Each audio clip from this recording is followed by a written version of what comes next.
الغربة فبالقهر يا قهارهم من تهيل يا جبار يا قهار يا ذا البأس الشديد قد حقنا وحق المسلمين ممن ظلمنا والمسلمين فتعدى علينا وعلى المسلمين يا جبار مقاصدنا واغفر لنا ما مضى يا واسع الكرم. Ya semuanya semangat. Mustafa balik maqasidana waghfir lana ma mada ya wasi'al karami. Bismillahirrahmanirrahim. Faslun, bermula inilah fasal. Kalau yang enggak bawa kitab dengerin aja sambil ngancam, ntar gue tanya, begitu ya. Faslun, bermula inilah fasal fi bayani wujubi taklidi, di dalam menerangkan tentang wajibnya taklid. Kalau yang bisa ngasih makna, kasih makna. Yang nggak bisa ngasih makna, ditunjuk sama diplototin. Ya, nggak apa-apa, ditunjuk sama diplototin. Jadi dapat dua pahala, pahala nunjuk sama pahala melototin. Liman laisa lahu ahliyatul istihadi, bagi orang yang tidak memiliki keahlian di dalam beristihad. Ya.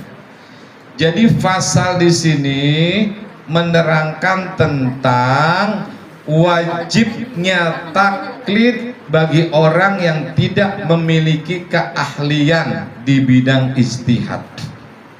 Ya, kita semuanya ini tidak memiliki keahlian, makanya kita wajib taklid. Yajibu, wajib inda jumhuril ulama ilmu hakikina, wajib menurut mayoritas ulama yang hakiki.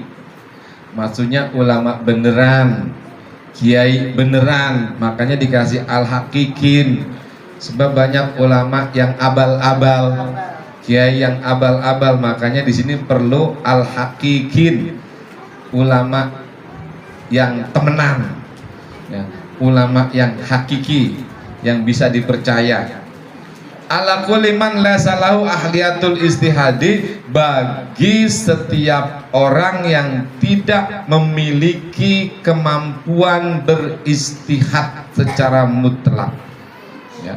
Bagi setiap orang yang tidak memiliki kemampuan untuk beristihad secara mutlak. Ya. Mujtahid mutlak itu cuma ada 4, Imam Abu Hanifah, Imam Malik, Imam Syafi'i, Imam Ahmad. Wa in kana qad hasala ba'dul ulumi mu'tabarati fil istihadi, wa in kana, walaupun ada qad hasala ba'dul ulumi mu'tabarati fil istihadi, walaupun orang itu memiliki kemampuan disiplin ilmu yang mumpuni di dalam beristihad, walaupun seseorang itu memiliki kemampuan di dalam beristihad, memiliki kemampuan yang mumpuni di dalam istihad.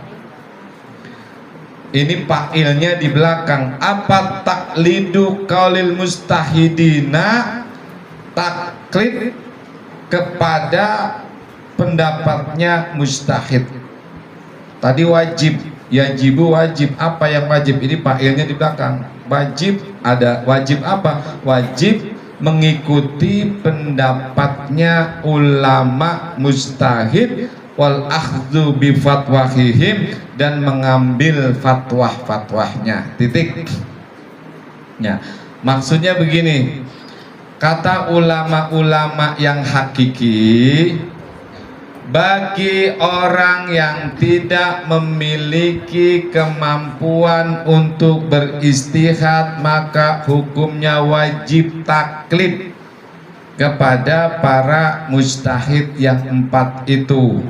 Imam Abu Hanifah, Imam Malik, Imam Syafi'i, Imam Ahmad. Nah, informasi ini buat ibu-ibu semuanya ini apa manfaatnya? Nah, karena kita ngaji risalah ahli sunnah wal jamaah, ini cara berpikirnya ahli sunnah wal jamaah ini kayak gini. Sebab di luar sono banyak non NU, dia tidak mewajibkan taklid kepada mazhab. Tetangga kita yang paling dekat sama kita kan Muhammadiyah. Muhammadiyah itu tidak mewajibkan taklid. Lu pakai mazhab kayak kagak kayak, dalam Muhammadiyah tidak diwajibkan. Sehingga contoh, saya kalau sholat di Gontor subuh macem-macem, kadang ada imamnya. Besok kemarin saya sholat subuh di Gontor pakai kunut, besok kagak pakai kunut. Besok lagi saya sholat pakai kunut, besok lagi kagak pakai kunut. Karena memang Muhammadiyah itu tidak mewajibkan harus kepada salah satu mazhab, bebas ya, artinya tidak bermazhab juga nggak apa-apa. Lah yang lebih parah lagi ini kelompok yang berakidah Wahabi. Wahabi tidak hanya tidak bermazhab, tapi para mazhab itu diomelin sama dia. Kita ngapain sih pakai bermazhab? Langsung aja apa Quran sama hadis. Quran kan pasti bener, hadis pasti bener. Kalau ngikutin ulama belum tentu bener. Ulama kan manusia juga, kita juga manusia. Manusia pasti memiliki kesalahan. Mendingan Quran yang kagak bakal salah, mendingan hadis yang kagak bakal salah. Jadi kita nggak perlu pakai mazhab. Itu kata orang Wahabi. Yang berakidah Wahabi banyak banget kelompok-kelompok Islam yang berakidah Wahabi itu banyak banget ya. Ada Persis, ada Al-Irsad, ada Fusi, ada LDII, ada banyak banget ya, banyak sekali kelompoknya itu. Seperti mazhab yang dipakai VKS itu juga semua sama, banyak sekali yang berakidah Wahabi itu, banyak institusi agama. Nah, menurut mereka begitu, padahal mereka tidak jujur. Kalau menurut mereka sumber hukum itu cuma ada 2, Quran dan hadis. Kalau kita ada 4, Quran, hadis, ijma, qiyas. Kira-kira bisa nggak kita sembahyang nggak pakai lewat ulama, langsung Quran dan hadis? Bisa nggak sembahyang langsung pakai rujukan Quran dan hadis? Lah kagak bisa. Quran mah kagak nyeritain rukun sholat ada berapa, rukun wudhu ada berapa. Ada nggak di Quran? Di hadis ada nggak rukun sholat? Kagak ada. Lah kalau sholat ngikutin Quran, sholat ngikutin hadis mah bagaimana sholatnya? Coba kita tanya dia dah, yang orang Wahabi, lu bisa sembahyang dari mana? Dari baba gua. Baba lu dari siapa? Dari gurunya. Gurunya dari siapa? Dari gurunya lagi. Nah, itu yang namanya ulama, bro. Dah, ilah kagak pakai ulama, nyatanya juga butuh ulama. Kan nggak mungkin lu langsung lihat Nabi lagi sembahyang. Walaupun kata Nabi, sholu kama ro'aitumuni usolli, sholatlah kalian semuanya seperti saya sholat. Kapan lu ketemu Nabi? Sama aja kalau orang itu pengen minum madu, nggak mau beli di toko tapi langsung nyucup dari pohonnya, kira-kira pada jontor apa kagak? Gua kagak mau minum madu kalau di toko udah kagak asli. Gua kagak mau kalau yang udah ditaruh di tempatnya kagak asli. Yang asli mendingan yang bener-bener asli langsung gua naik ke pohonannya. Dan lu coba aja ngambil madu. Kalau kagak jontor hidung lu. Begitu, kayak begitu. Jadi Quran dan hadis nggak bisa langsung untuk praktek. Sebab ulama juga ambilnya dari Quran dan hadis. Begitu ya. Ini ada mahasiswa saya ini ya, dia udah sering materi ini saya sampaikan. Ya, ada berapa orang mahasiswa Ustazah? Satu doang ini. Ya. Satu doang. Yang lain ajak apa? Sudah, ya. Jadi kita wajib bermazhab. Tetapi dalam kita bermazhab yang diakuin oleh NU ada berapa? Ada 4. Di luar 4 tidak diakui NU alias kagak boleh. Ya, yang diakui NU mazhabnya ada 4. Selain 4 nggak boleh. Jadi Imam Malik, Imam Syafi'i, Imam Ahmad, Imam Abu Hanifah yang pertama yang paling tua. Kemudian di bawahnya Imam Malik, yang ketiga Imam Syafi'i, baru Imam Ahmad. Ya, urutannya itu begitu. Ya. Nah, Imam 4 ini kita boleh bermazhab pada salah satu yang mana kita mau ikutin itu boleh.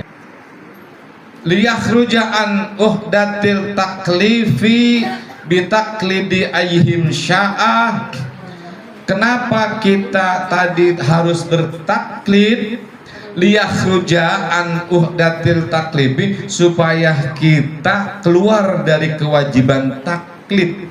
Kewajiban taklif. Taklif itu artinya menggugurkan kewajiban. Ya. Karena apa? Karena yang namanya taklid itu wajib.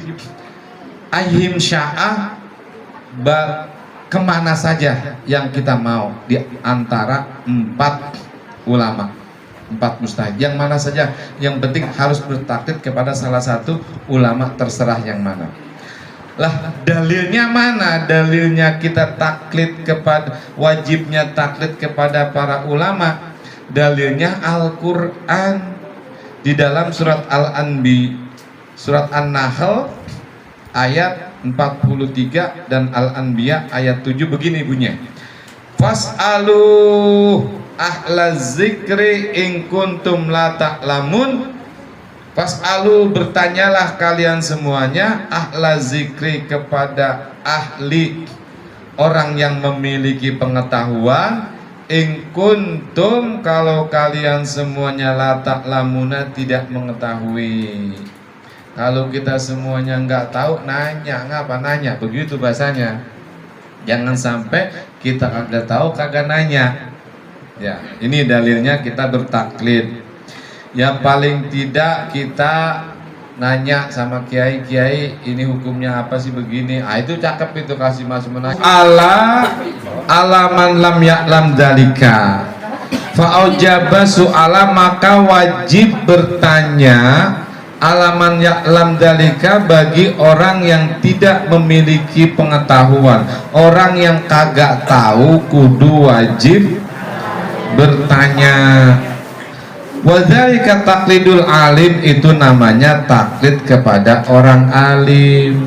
Jadi kalau ada masalah apa aja di kampung, nanya, jangan sampai kagak nanya. Begitu maksudnya. Umpamanya jawaban dia salah, kita kagak dosa, yang dosa dia. Gitu. Sebab orang yang berilmu punya tanggung jawab terhadap ilmunya. Lah gue mau gue nanya, salah, lah dia yang dosa.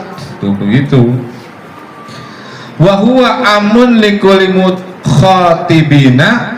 Kalimat fas'alu ala zikri in kuntum la ta'lamun tadi itu sifatnya umum bagi setiap orang. Artinya mau kiai ke, mau orang awam ke, tetap wajib taklid berdasarkan ayat itu, sebab ayat itu umum. Fas'alu, bertanyalah kalian semuanya. Di situ nggak disebutin kecuali kiai, gitu nggak ada. Ya, bertanyalah kalian semuanya, gitu. Siapa aja suruh bertanya. Wajibu ayakuna aman, dan wajib bagi orang umum visuali an kulli ma la ya'lamu, daripada bertanya tentang perkara yang dia tidak faham. Ya. Jadi wajib bagi orang awam bertanya di setiap masalah yang dia tidak tahu. Wajib. Lil ijma'i ala anal amati, menurut pendapat ulama, ala anal amati, sesungguhnya orang umum, orang awam, kayak kita ini orang awam, ya. Lam tazal bi zamani sahabati wa tabi'ina, sejak zaman sahabat, sejak zaman tabi'in, orang awam itu wa kulli hudusil mukhalifina, setiap kali menghadapi masalah yang baru, ya, yastaftunal mujtahidina, selalu minta fatwa kepada para mujtahid. Sejak zaman sahabat, sejak zaman tabi'in, dari dulu itu orang-orang awam kalau ada masalah yang baru yang dia nggak tahu hukumnya, itu nanyanya sama para mujtahid. Coba udah kayak gini referensinya, tetangga kita masih kagak mau aja bermazhab. Ya, kalau kita bermazhab itu dijamin ibadah kita, gitu. Dah.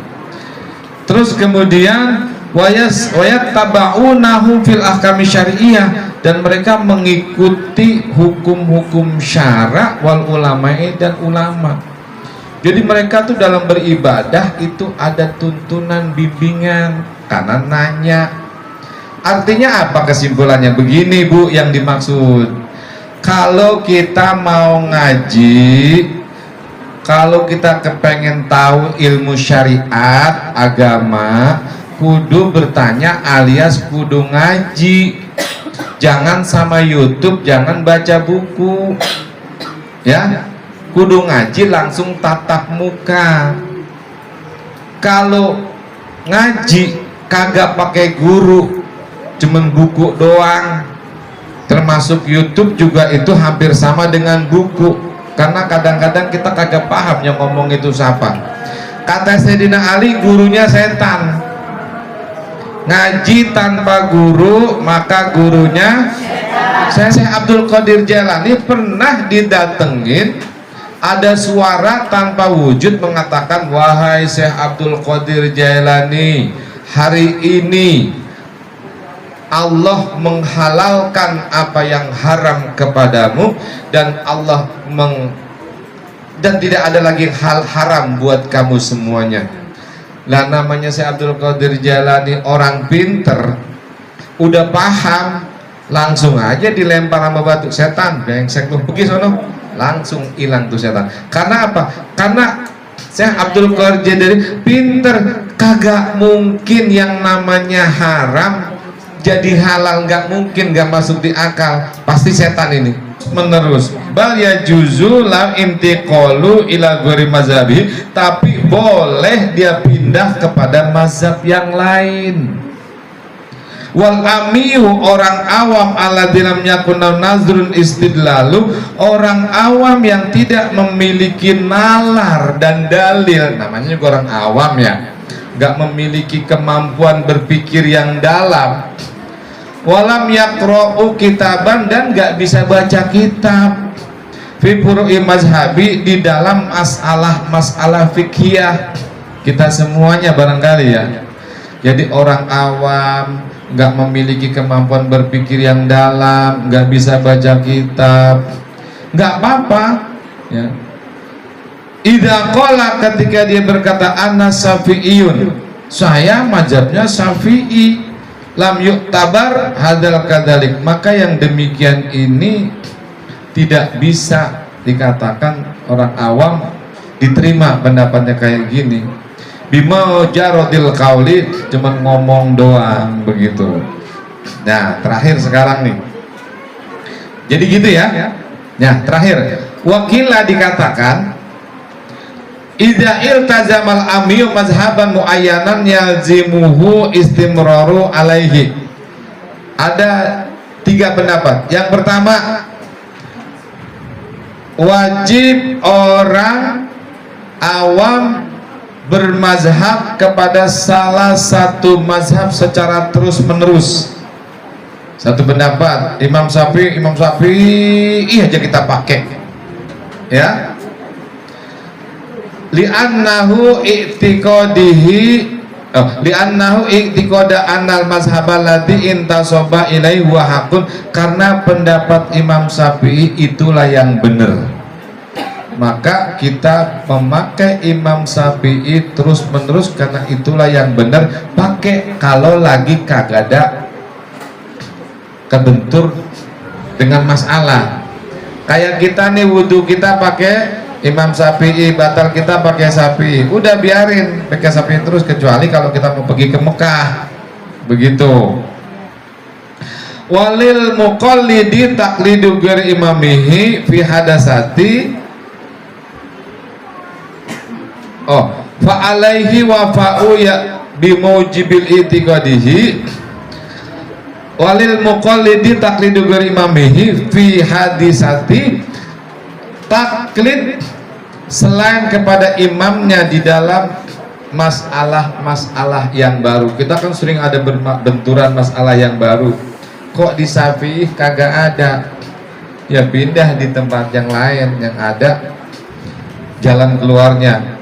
Falau ayyuqallida imaman, maka kita bertaklid kepada imam fi sholati zuhri masalan yuqallidu imaman wa akhara fi sholatil asri. Umpamanya begini, sholat zuhur imamnya Imam Syafi'i mazhabnya, pas sholat asar imamnya Imam Abu Hanifah, itu boleh. Fa'idha waqa'a ikhtilafa fa'alaikum bisawadil a'zam. Ketika terjadi persoalan fikih di masyarakat, maka wajib hukumnya ikut kepada sawadil a'zam, kelompok mayoritas, yaitu yang ikut sidang isbat Departemen Agama. Jadi ikut pemerintah. Sebetulnya yang sidang itu bukan pemerintah, para alim ulama. Pemerintah nggak ikut dalam sidang itu, ya. Coba bayangkan, dari sekian puluh organisasi yang rapat sidang isbat, mesti setiap organisasi itu ngutus yang terbaik, yang terpinter, yang diutus orang-orang pintar semua, itu ulama-ulama. Jadi ikut pendapat sawadil a'zam, kelompok mayoritas, yaitu kalau kita tidak ikut itu, setelah kita ngaji ini baru kita tahu, maka kita nggak boleh. Tapi kalau udah ikut pemerintah, kemudian pemerintah mengumumkan, sidang isbat mengumumkan begini-begini, termasuk lebaran juga begitu. Paham Bu ya? Jadi fa'idha waqa'a al-ikhtilafa fa'alaikum bisawadil a'zam. Ketika ada masalah yang terjadi, persoalan fikih, maka wajib ikut sawadil a'zam. Menetapkan bahwa 1 Syawal 1443 Hijriah jatuh pada hari Senin tanggal 2 Mei 2022 Masehi. Alhamdulillahirabbil alamin. Allahumma shalli ala sayyidina Muhammad wa ala ali sayyidina Muhammad. وتحمس بها الجهاد لإحياء وإعلاء دين الإسلام وتحمس بها الجهاد لإحياء وإعلاء دين الإسلام وإظهار شعائر على طريقة جمعيتنا